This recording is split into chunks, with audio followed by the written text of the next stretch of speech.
Halo adik-adik semuanya, bagaimana kabar kalian hari ini?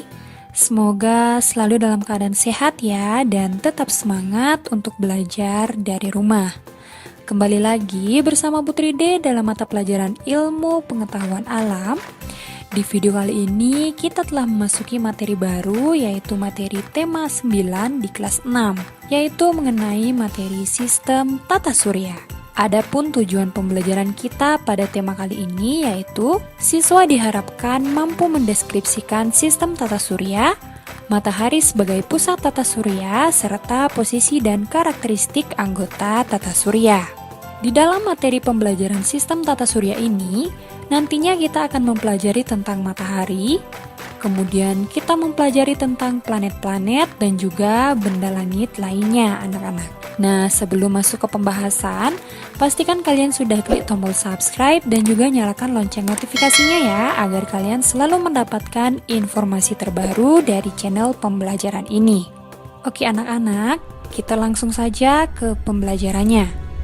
Nah, tata surya. Pasti kalian pernah mendengar istilah tata surya kan? Kira-kira tata surya itu apa ya? Ya, tata surya adalah matahari dan kumpulan benda langit yang beredar mengelilinginya, di mana matahari merupakan pusat tata surya. Selain matahari dan planet, di tata surya juga terdapat benda-benda langit lainnya, anak-anak. Nah, setiap benda langit ini memiliki ciri-ciri yang berbeda. Bagaimanakah ciri-ciri benda langit tersebut? Dapatkah kita melihat benda langit dari permukaan bumi? Nah, berikut ini akan kita bahas. Anak-anak, kita tinggal di planet bumi yang merupakan anggota dari sebuah tata surya. Sebenarnya, tata surya kita hanyalah sebagian kecil dari galaksi, anak-anak. Nah, apakah itu galaksi? Galaksi merupakan kumpulan gas, debu, dan miliaran bintang beserta tata surya. Tata surya kita hanyalah bagian kecil dari galaksi Bima Sakti. Apa itu galaksi Bima Sakti? Jadi, galaksi Bima Sakti disebut juga Milky Way, di mana Milky Way ini adalah tempat sistem tata surya yang kita tempati saat ini, anak-anak. Bumi dan benda-benda langit lainnya berada dalam susunan tata surya yang teratur. Dengan begitu, bumi tidak bertabrakan dengan benda langit lainnya. Benda-benda langit beredar mengelilingi matahari, di mana matahari itu merupakan pusat tata surya. Matahari adalah sebuah bintang. Bintang adalah benda langit yang dapat menghasilkan cahayanya sendiri, anak-anak. Nah, apakah itu matahari? Jadi, matahari merupakan bola gas yang bercahaya, di mana matahari ini tersusun atas 92% hidrogen dan 2% helium. Nah, anak-anak, tentu kalian tahu bahwa suhu matahari ini sangat panas. Jadi, suhu permukaan matahari itu kurang lebih 6.000 derajat Celcius, anak-anak. Dan pada bagian dalamnya itu lebih panas lagi, anak-anak, yaitu suhunya kurang lebih 15 juta derajat Celcius. Nah, jadi kalian bisa bayangkan betapa panasnya matahari tersebut. Perlu juga kalian ketahui bahwasanya secara garis besar, matahari tersusun atas 6 lapisan, anak-anak. Nah, berikut ini akan Putri disampaikan lapisan-lapisan yang menyusun matahari beserta fungsinya masing-masing. Nah, mulai dari lapisan yang pertama, lapisan ini disebut dengan lapisan korona. Nah, lapisan korona ini merupakan lapisan terang yang tampak menyelimuti matahari yang tersusun atas gas ringan. Jadi korona ini merupakan lapisan terluar dari matahari. Kemudian selanjutnya lapisan yang kedua ini disebut dengan kromosfer, di mana kromosfer ini merupakan lapisan yang berada di luar lapisan permukaan matahari yang tersusun atas gas ringan. Kemudian lapisan berikutnya disebut lapisan fotosfer, di mana lapisan fotosfer ini merupakan lapisan yang terlihat dari bumi yang tersusun atas gas yang bertekanan rendah. Kemudian lapisan yang selanjutnya disebut dengan lapisan konvektif, di mana lapisan konvektif ini merupakan lapisan yang berada setelah fotosfer dan menghantarkan energi matahari secara konveksi.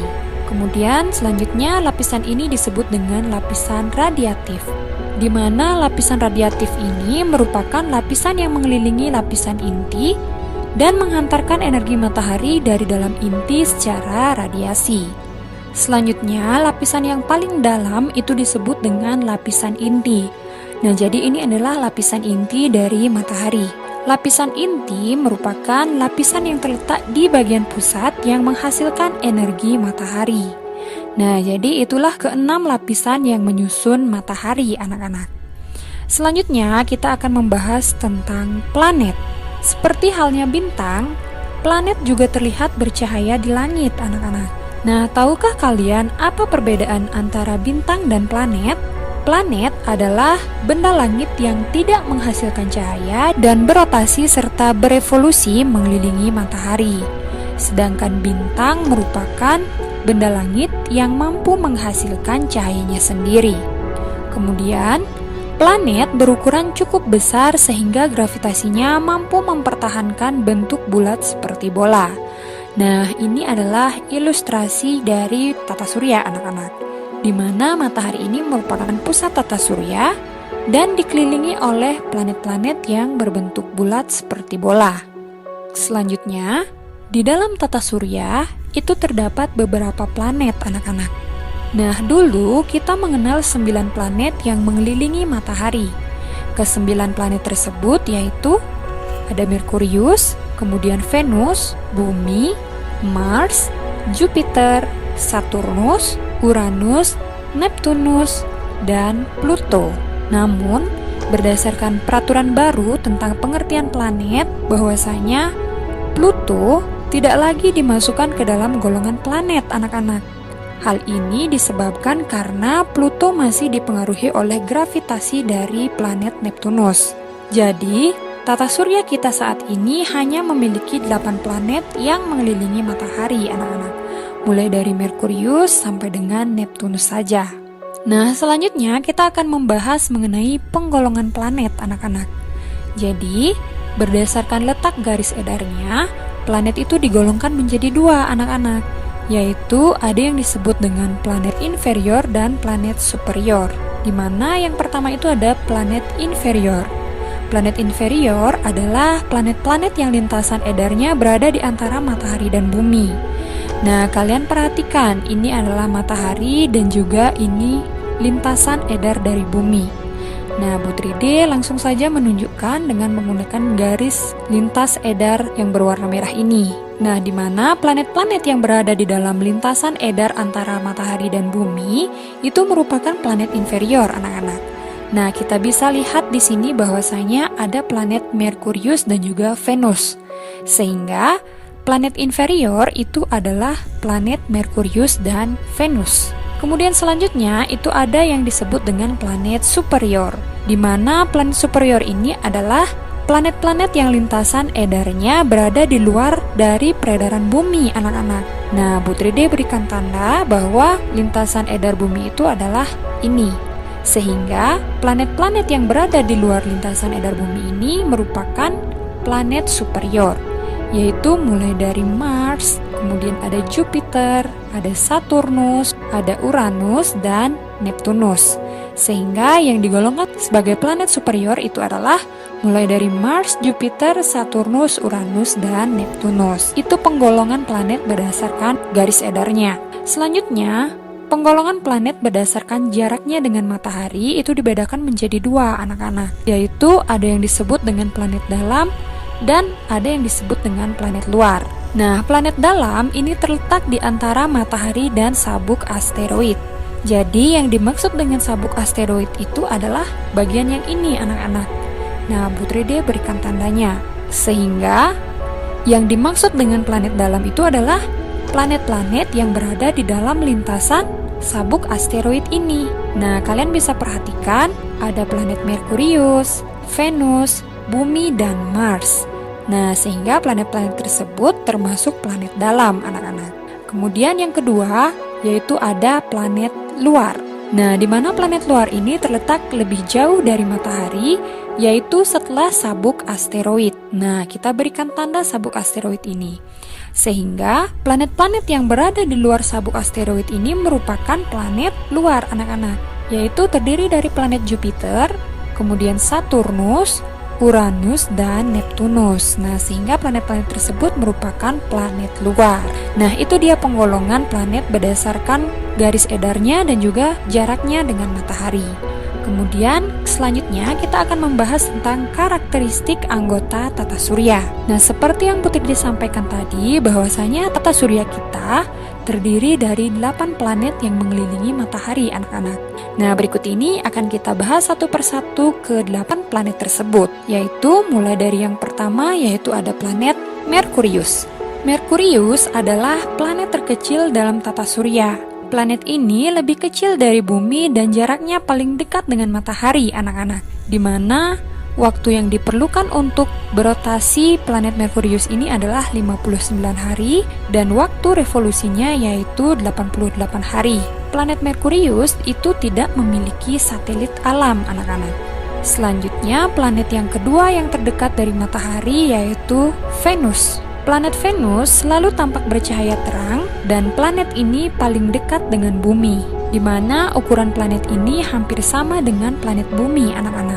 Venus sering disebut dengan bintang timur atau bintang pagi, karena planet ini kadang-kadang terlihat di sebelah timur sebelum matahari terbit, kemudian disebut juga dengan bintang senja atau bintang malam, karena Venus juga terlihat di sebelah barat sebelum matahari terbenam. Selain itu, Venus juga disebut dengan bintang kejora. Waktu atau kala rotasi yang diperlukan Venus itu ada 243 hari, kala revolusinya yaitu 225 hari. Venus juga tidak memiliki satelit. Planet yang ketiga selanjutnya yaitu ada Bumi. Bumi merupakan satu-satunya planet di tata surya yang dihuni oleh makhluk hidup. Bumi merupakan planet ketiga terdekat dari matahari. Adapun kala rotasi bumi yaitu 24 jam dan kala revolusinya yaitu 365 hari atau 1 tahun. Bumi memiliki satu buah satelit alam yaitu bulan. Bulan selalu mengelilingi bumi dalam peredarannya mengelilingi matahari. Kemudian selanjutnya planet yang keempat adalah Mars. Planet Mars disebut juga sebagai planet merah. Mars disebut planet merah karena jika dilihat langsung dengan mata atau dengan teropong akan tampak berwarna kemerah-merahan. Adapun kala rotasi Mars yaitu 24,6 jam, sedangkan kala revolusinya yaitu 687 hari. Mars memiliki 2 buah satelit alam yaitu satelit Phobos dan satelit Deimos.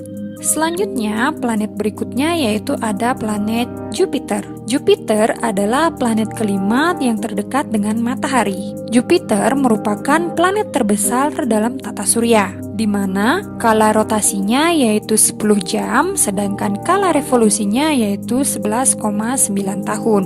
Planet Jupiter itu memiliki kurang lebih 79 satelit, anak-anak. Selanjutnya, planet yang keenam itu ada planet Saturnus. Saturnus adalah planet kedua terbesar di dalam tata surya. Saturnus tampak memiliki cincin yang melingkarinya yang sebenarnya terdiri dari bongkahan es atau batu kerikil yang dilapisi es, anak-anak. Adapun kala rotasi dari planet Saturnus ini yaitu 10,7 jam, sedangkan kala revolusinya yaitu 29,5 tahun. Saturnus memiliki kurang lebih 63 satelit, di mana satelit yang paling besar itu adalah satelit Titan.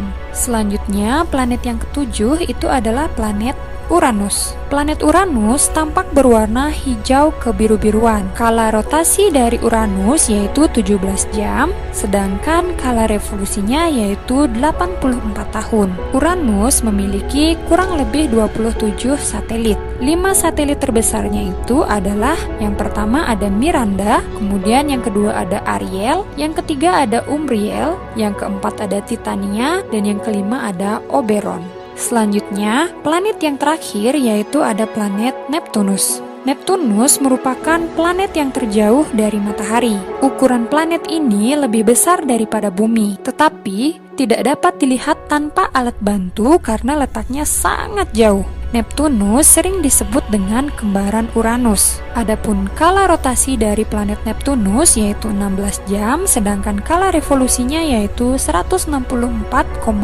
tahun. Neptunus memiliki kurang lebih 14 satelit. Dan 3 yang terbesar yaitu ada satelit Triton, kemudian ada Nereid, dan Proteus. Nah, jadi itulah karakteristik planet-planet yang merupakan anggota tata surya. Baiklah anak-anak, semoga sampai di sini paham dengan materi yang Bu Tridi jelaskan ya. Nah, untuk mengukur sejauh mana kemampuan kalian terhadap materi ini, berikut ini Bu Tridi telah sajikan beberapa latihan soal yang bisa kalian kerjakan di buku latihan ataupun dengan menjawab di kolom komentar secara langsung anak-anak.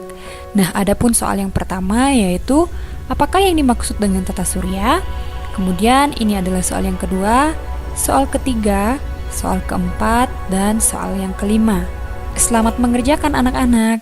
Baiklah anak-anak, jadi demikian materi mengenai tata surya yang bisa Bu Tridi sampaikan pada video kali ini. Semoga apa yang Bu Tridi sampaikan dapat dengan mudah kalian pahami dan juga semoga bermanfaat. Nah, jika video ini bermanfaat, jangan lupa untuk like, komen, dan juga share video ini sebanyak-banyaknya agar semakin banyak teman-teman kalian yang mengetahui pembelajaran mengenai tata surya. Dan jangan lupa juga untuk klik tombol subscribe dan juga nyalakan lonceng notifikasinya ya, agar kalian selalu mendapatkan informasi terbaru dari channel pembelajaran ini. Baiklah anak-anak, akhir kata Bu Tridi ucapkan terima kasih dan sampai jumpa pada video selanjutnya.